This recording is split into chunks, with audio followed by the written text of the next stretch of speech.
Gunti, esam satikušies Lielvārdē pie tavas atjaunotās mājas. Kuru ar manu palīdzību atjaunoja siltie nāmi. Šajā mājā Lielvārdē esam uzstādījuši 80 alokators un centrālo datu nolasītāju. Un tagad mājas iedzīvotāji ērti saņem precīzu informāciju par savu siltumu patēriņu. Ļoti laba ietaisa, iekārta, sauciet kā gribat, bet ja māju renovē, manuprāt, nav pat jēga likt jaunu skaistu apkuri ar visām termogalvām, ja mēs nevaram precīzi sarēķināt, cik tad kurš siltumu ir patērējis. Tā kā paldies Sano Baltika, ļoti laba sadarbība.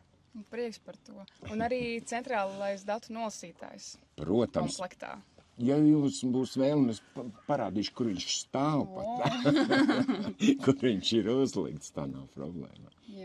Tas ir viss ļoti lieliski. Un to mēs īstenībā nevienā sapulcē jau esam runājuši sākumā cilvēkiem tā izpratni par to, kas ir termogalva, kam viņa domāta un kas ir alokators un ko ar viņu vajadzētu darīt. Bija tāda pašvaka, tad burtiski pāris mēnešos mēs sapratām, kāpēc ir uzstādīts, kas kam ir domāts un kas ko dara. Un tagad, piemēram, apkuras sezonas beigās bija ļoti patīkami, ka Edvīns ir atsūtījis, mums pieņemsim, vismaz ar Edvīnu palīdzību ir atsūtīts kopējais, pareizāk sakot, kopsavilkums par visu siltuma patēriņu, un man pat bija zvans no viena mājas iedzīvotāji.